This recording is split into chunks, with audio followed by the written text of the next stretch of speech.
We welcome a person who promotes hate speech. If you look her up on Wikipedia, the Southern Poverty Law Center has designated her because of her long work with especially such hateful things as defending that marriage is between a man and a woman, and the right to life in the womb, and that children have a right to a father and mother, and of course the more recent gender ideologies, that what it says on your birth certificate matters. And so she has been labeled as promoting hatred and violence. But for us, Dr. Jennifer Roback Morse is, as the bishop described, a prophet, one who speaks the truth when it's hard to hear. And so we just are grateful for her many years, I don't know, 12 more, working in this field, and welcome her to speak to us this morning.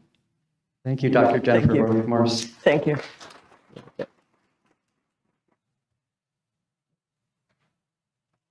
All right, good morning, everyone. I'm Dr. Jennifer Roback Morse, and I'm the meanest person in the whole world. I was supposed to have been here last April, but from one thing and another with the whole COVID situation, this has been pushed back multiple times. And so I said to myself, if I finally make it to Lincoln this time, I'm going to treat it as a divine appointment. That I'm meant to be here at this particular time to speak to the particular people who are in the audience right now, and also to all of the people who are watching online. Everybody's very good at Zooming things now, and so there may be, who knows how many people are watching today. So I thank all of you for being here in the room, and I thank all of you for your attention.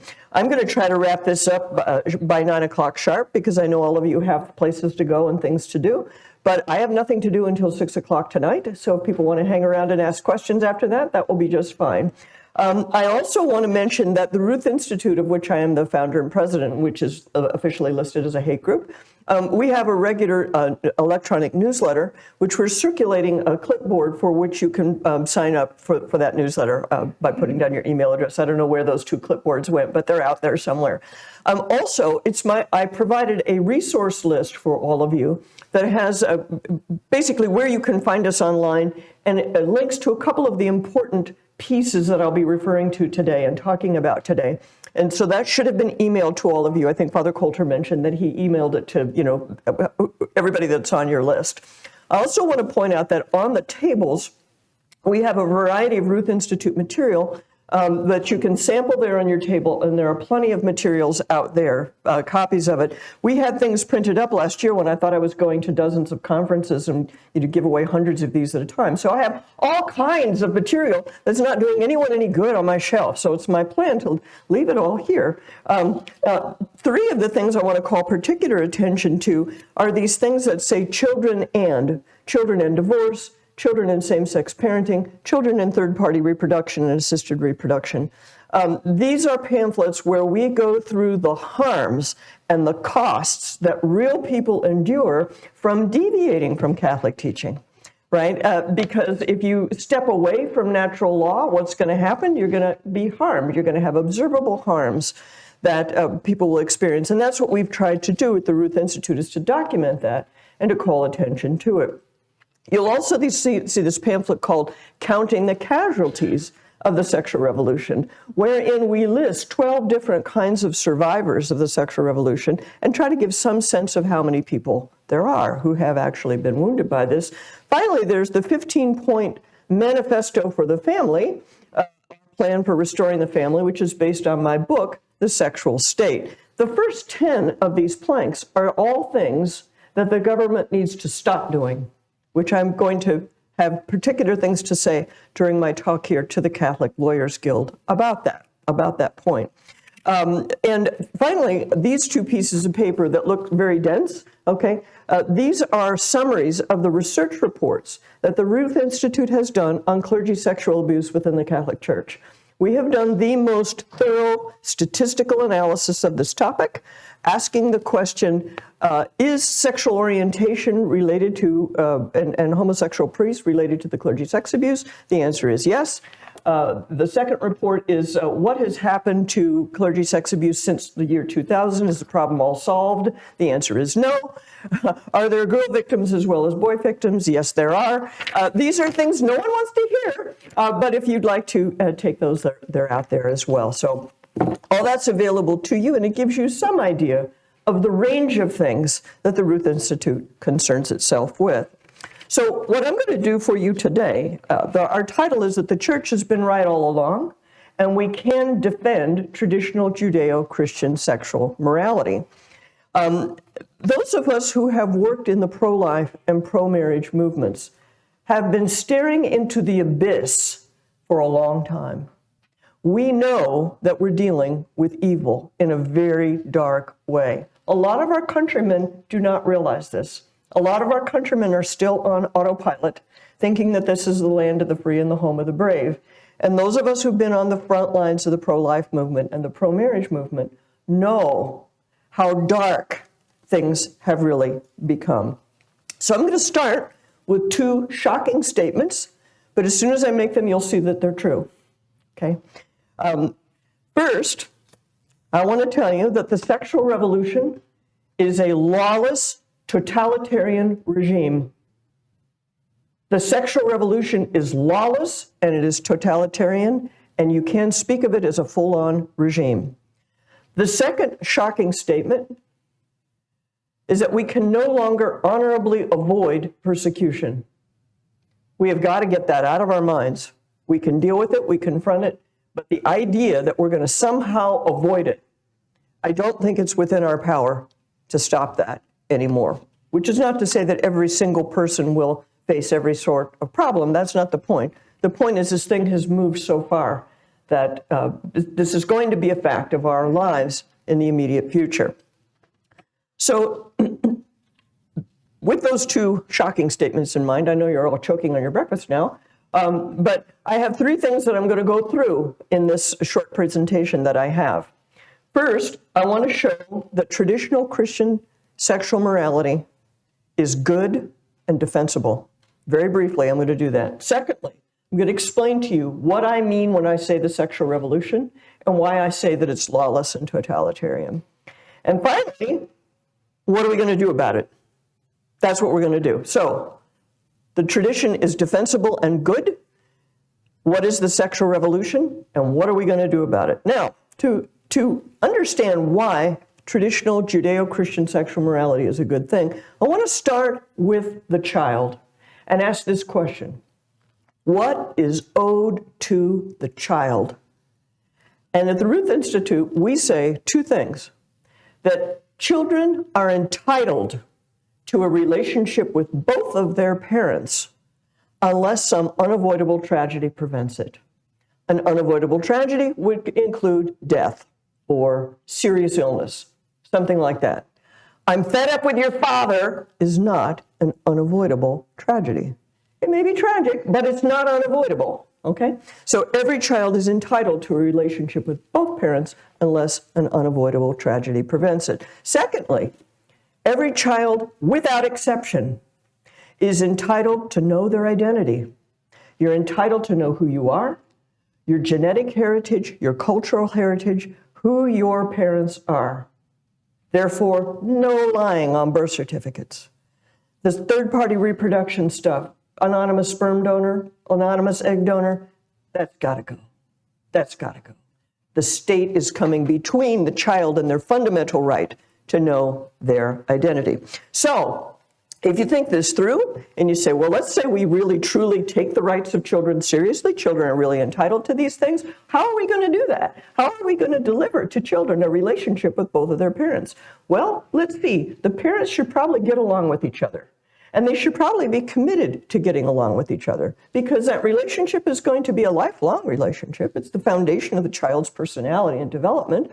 And so they should probably, not be having sex with anybody other than that person, because as soon as you do that, then there's going to be complications, because you're going to be drawn off to the other party, the other relationship, the new children from the new families. So, you should probably only have sex with the person you're married to. You shouldn't be having sex with anybody before you're married. And unless somebody does something really awful, you should stay together with that person. And by the way, you got to cut out the petty criticism of your spouse, right? Because that's not going to work. Right? That's going to undermine the whole thing. In other words, traditional Christian sexual morality. I just named the points, including the no petty criticism of your spouse, which is also part of the tradition, right, of Catholic teaching about marriage and family. So to put it in a positive manner, you stay together for the sake of the child. You come together for the sake of the child. And you are doing something good and beautiful by doing that. So start with the idea that children have rights. You reason outward from that. And where you end up is traditional Christian sexual morality. The rights of children in our modern world, for all practical purposes, do not exist. For all practical purposes, what society is saying to children is, we have an unlimited entitlement to have whatever sex lives we want, and you just have to put up with whatever we choose to give you. Now, most people won't blurt that out because we'd be too ashamed if we came out and said it like that. But that's, for all practical purposes, where we are. So that's the first reason. Second reason that the tradition is defensible and good is that according to Catholic teaching about sexual morality, sex is something sacred. The sexual act is sacred, and it is a reflection of a cosmic divine reality, which is the love of Christ for his church. And therefore, the sexual act is significant. Your life is significant. You've got all these students coming here to the Newman Center. They are being told that their sex life is meaningless, that the immediate pleasure is the only meaning that there is and the only value that there is. Our counter to that is that every sexual relationship, every sexual act is sacred and of cosmic significance. That's why you don't fool around with some clown you met at a bar, right? Because that's undermining the whole thing. Now, of course, it puts responsibility on you. Of course, you don't get to do whatever you want. But on the plus side, your life has meaning, and it is a counter to the emptiness that modern society is offering the young. And so this is another point in favor of the traditional Christian sexual morality. All right, now on to point 2. What is the sexual revolution, and in what way do I say that it's lawless and totalitarian? Now, in my book, The Sexual State, I outlined 3 interlocking ideologies that comprise the whole of what I would call the sexual revolution. And the first idea is what I call the contraceptive ideology. And that is that the sexual revolution holds that a good and decent society should do everything possible to separate sex from babies. Everything possible to separate sex from babies. So sex is normatively a sterile activity. That's the contraceptive ideology. The second ideology, interlocking ideology, is what I call the divorce ideology. And this says that a good and decent society should do everything possible to separate both sex and babies from marriage. The underlying idea being here that kids don't really need their parents. The kids will be fine. Kids are so resilient, they'll be fine. This is the divorce ideology. And then finally, the third ideology is the gender ideology, which we take to mean the idea that the sex of the body is not relevant to anything important, neither socially nor legally. The sex of the body is something that can be overcome, should be overcome, somehow a source of injustice, somehow problematic. The fact that we come in male and female drives the lifestyle left crazy because we can never be equal if we're so different as to be embodied male and female. It also drives the libertarian right crazy that we are male and female, because the fact is we can't do everything ourselves. We can't be completely independent. We actually need a person of the opposite sex to do this great meaningful thing of having a baby. So it drives the left and right. We're driving people crazy with the idea that the body is significant, both socially and legally, and should be legally. So the overall picture we have here of the sexual revolution is something which is superficially appealing, but which is in fact impossible, which is in fact completely irrational. Because the sex of a body actually does matter. Men and women really are different. Now, in my book, I have a whole chapter explaining men and women different after all, And I have a friend named Scott Yenner who just came out with another book on the family. He's got another whole chapter on are men and women really different after all. And he's got some of what I have, but even more stuff. If you looked around, you would figure out very quickly that men and women are different in some significant ways. Children actually do need their parents, so the divorce ideology is utterly false. The most basic fact of the human condition is that we come into the world as helpless babies. This is a basic reality, and children actually do need their parents. And that was the subject of my first book, Love and Economics. That was my book about motherhood. And if you have any young mothers who are anxious about whether they're wasting their time by being home alone with children and their brains are turning to mush, you must get them Love and Economics, because I explain to them that what they're doing is really of tremendous value, tremendous, irreplaceable, literally irreplaceable social value. And then finally, the contraceptive ideology is plainly false because sex actually makes babies.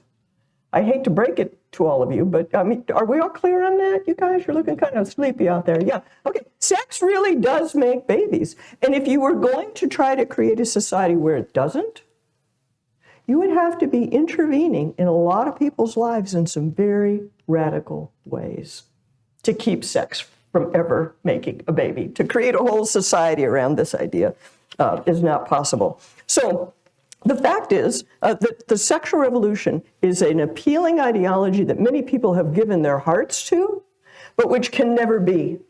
It is a fantasy ideology. And this brings me to the point that I want to speak specifically to you as Catholic legal professionals. Some of you are attorneys, some of you are judges, some of you are elected officials.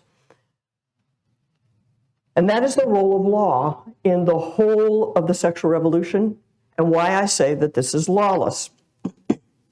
Now, some of you, I'm sure, are familiar with the fact that Thomas Aquinas has a definition of law. Law is an ordinance of reason promulgated by the proper authority for the common good. That's what the Catholic tradition teaches about law. It's all grounded in reality at various levels there. An ordinance of reason promulgated by a proper authority for the common good. Now, what does the modern world think law is? Well, I'm going to tell you a little story. I taught at Yale for 5 years, and one of my students at Yale went off to Stanford Law School. And this student came back and told me, "You'll never guess what I have learned at Stanford Law School." So this would have been in the 80s, okay, mid 80s. He comes back to me and he says, we've got these professors, and they don't really say this, but this is our joke that we make about them. Law, what is law? Law is the vowel between two consonants. That was how they interpreted what they were being taught in school. And of course, this was critical legal studies. That's what he was seeing there in the 80s. And we all laughed and thought it was hilarious, and how can this work, and so on and so forth. But what we're having here, what we're dealing with, is the fact that the agents of the state, the power of the state, the authority structures of the state have been captured by people who believe that law is whatever we say it is. That law has no grounding in reality, has no grounding in anything like the common good. Now, let me give you a couple of examples of the lawlessness, the extreme lawlessness of the sexual state, of the sexual revolution. And by the way, that's why I called my book The Sexual State, is that the state is a necessary part of keeping the sexual revolution going. And that without the power of the state, none of this would have gotten off the ground, right? It's a mistake to think of it as some kind of big cultural movement that just kind of came in off the coast like a breeze, kind of some kind of natural force that swept over us all. There's active human agency at work here, and we have to analyze it and understand what it is. So, examples of lawlessness of the sexual revolution. The very first example I would give you is no-fault divorce. No-fault divorce says that the innocent and the guilty should be treated the same. Now, how can that possibly have anything to do with justice? Right? How can that possibly have anything to do with it? How can it be an ordinance of reason to say that one party can, on their own volition, end a marriage, and that the government will help them do that? 100% of the time, the government will take sides with the person who wants the marriage the least. And lest you think that, oh, all these divorces, they're all mutual consent, that is absolutely not true. It's very hard to find out accurate numbers, but the one thing that we did find for this pamphlet is it suggests to us that probably no more than 25% of divorces are by mutual consent. That means for 75% of divorces, one party wants the divorce, the other party wants to stay married, and the government breaks down their marriage. That is not an ordinance of reason. That is not the common good. Here's another example. David Daleiden. Perhaps some of you have heard of David Daleiden, the undercover journalist who caught Planned Parenthood people talking about selling baby body parts from aborted babies, okay? Now, in a society that was ruled by law, as Thomas understands it, those people would be prosecuted for felonies. Those were felonies that he caught them admitting to, okay? Instead, what happened?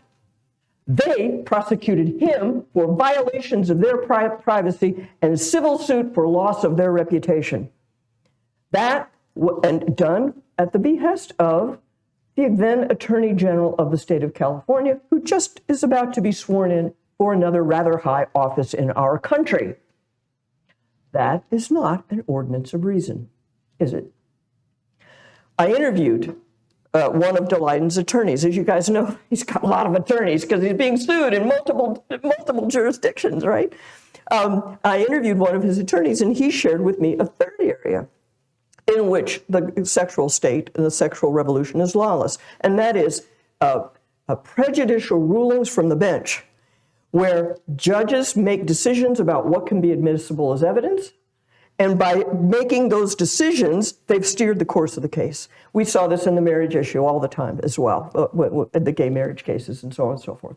So what has happened to us is that the machinery of the state, the machinery of justice, the machinery and power of the authority structures have been captured by the sexual revolutionaries, and now all of that power is being used for lawless ends. That's what we're dealing with. And I will add at this point, since Bishop Conley mentioned the Catholic Medical Association, that pretty much every profession you can think of has been corrupted by the sexual revolution in some way. Obviously, the medical students are dealing with this, because as he mentioned, the medical profession has been corrupted by it, but so has the teaching profession, so have the librarians, so have the social workers, so have the therapists associations. All of these various professional associations and professions have been in some way corrupted by the sexual revolution. And I'm sure all of you are rattling off through your mind examples of exactly the kind of thing that I'm talking about, that you see this going on. So that's the sense in which I mean that it is a lawless ideology. And now I want to talk to you about how it is a totalitarian ideology and why it is necessarily a totalitarian ideology. In other words, you can't cover this up. You can't paste a happy face. And that is because it is irrational. It is impossible. Now, a lot of us, I've done this, probably you've done it too, have looked at something from the sexual revolution and go, that is so crazy, that can't possibly work. And when we say, that's crazy, it can't work, we think we're done. We are not done. We have just begun, because they don't care that it's crazy. You see, they don't care that it can't work. They have a dreamscape in their mind, they have a fantasy in their mind, and they don't care whether it's possible or not. They feel morally obligated to keep going towards that dream, you see, and so that justifies all of the other things that are happening.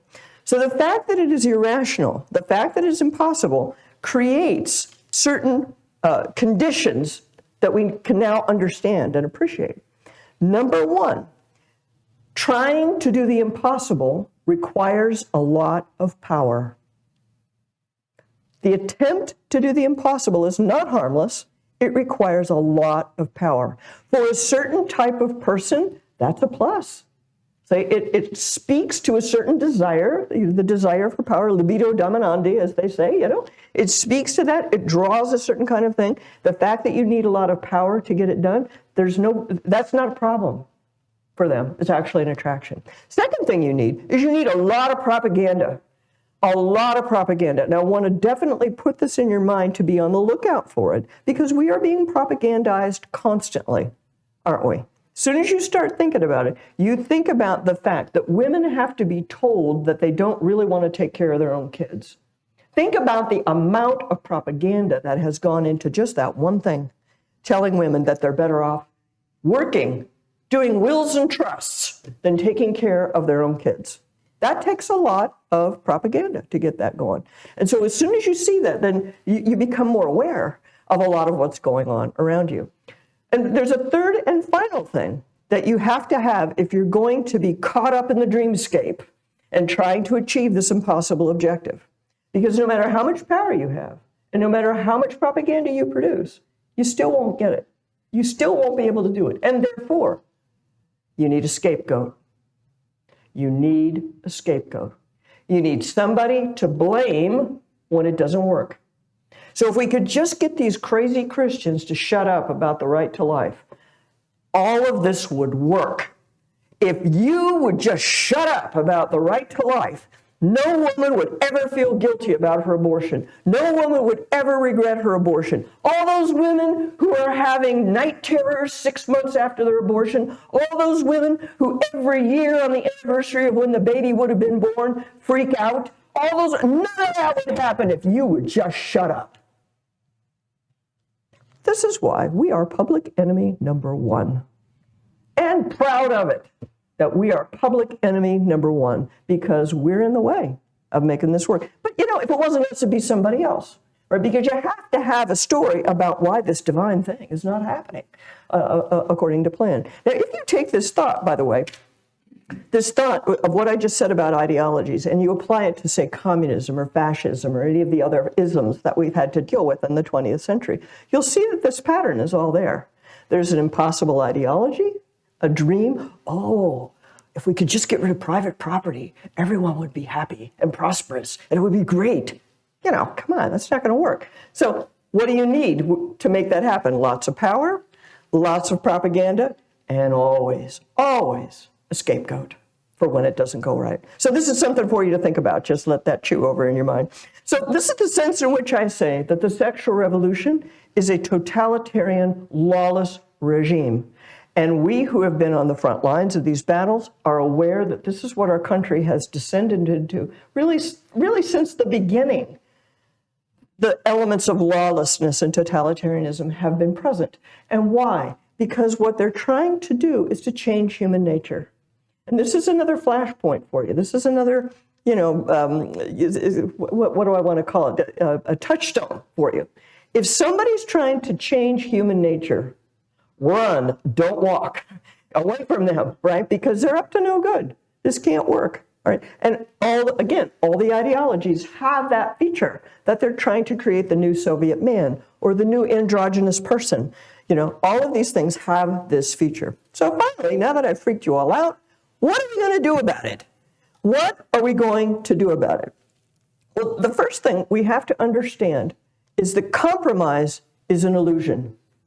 We really cannot compromise with this. And we have been compromising, thinking they only just want this one little thing, right? They're just, all they want is contraception for married couples with serious health problems.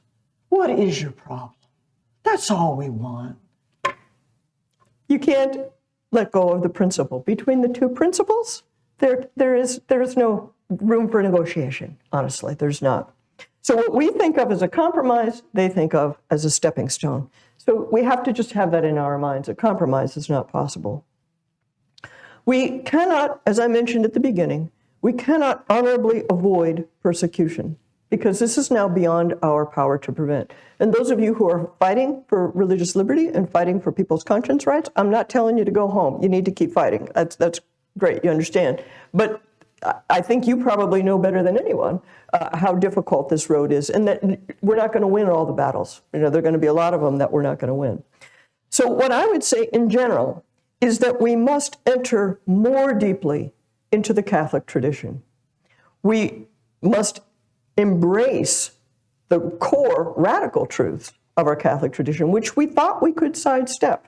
I mean, I've been in the marriage thing for a long time, and I started out thinking that what we'll do is we'll make secular arguments that don't require revelation, that don't require the Bible, and that will persuade people. They'll be persuaded by our scientific arguments. Now, I'm not saying don't do that, because we need that information. That information proves that the church's teaching is consistent with the natural law, is consistent with science, so we need to keep doing that.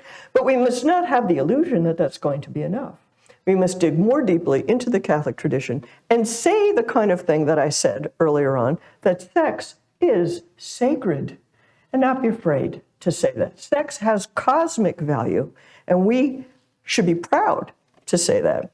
In fact, I think we as Catholics, traditional Catholics, and our allies in the other Christian faiths, our allies among Orthodox Jews, we have the resources to counter the totalitarian nature of the sexual revolution. I'm sorry to say, James Madison is not going to help us here. I mean, I love the guy, but this is beyond what founding fathers were dealing with. They were not prepared to deal with the radical deconstruction of the human body itself. They're just not there. Abraham Lincoln is not going to help us. And for the love of God, my economist friends, please, Adam Smith is no help whatsoever. Okay? So we have to dig deeply into our Christian tradition and look to our heroes of the faith. Bishop Conley gave us these very inspiring words during his homily. He pointed out to us that God has placed each and every one of us into this particular time and place. Each of you has been placed by God in Lincoln, Nebraska, for a particular mission. And you may look around and say that the battlefield is hopeless, there's nothing I can do, and that is not true. Whatever your distinct mission is that God has given to you, you must achieve that to the best of your ability. That's what he's going to judge you on. He's not going to judge you on whether you prevented the fall of the Roman Empire or something. You know, that's not that. He doesn't ask that of any of us. He asks each of us to do what he has given to us to do, whatever that is. And so that we have to be discerning, we have to be bold, and we have to be joyful, as Bishop Conley said. We really are in the midst of a crisis of civilization. But every crisis is also an opportunity, as we know. In this moment of upheaval, we are deciding who and what we're going to be for the next 500 years. All the chaos we see around us, eventually it's going to settle down. And when that dust settles, there are going to be new institutions, new ideas, and some of it's going to be great and some of it's going to be terrible. Our job is to do our part to make sure that our Catholic tradition has the best possible chance for dealing with these problems, and that we have stated that as clearly as possible. I'd like to close with a few words from a pamphlet that I've had for a long time. It's from the Legion of Mary. I'm an auxiliary member of the Legion of Mary. Do we have any other Blue Army members here? Yeah, okay. And so at the end of this, at the end of their little closing prayer, they have something that they talk about the faith, that they ask God for faith. And they say, they ask God for a faith which will inflame those who are lukewarm, which will bring back life to those who are dead in sin, and which will guide our own feet in the way of peace, so that, the battle of life over, our legion may reassemble without the loss of anyone in the kingdom of your love and glory. Amen. I'll see all of you in heaven. Thanks very much.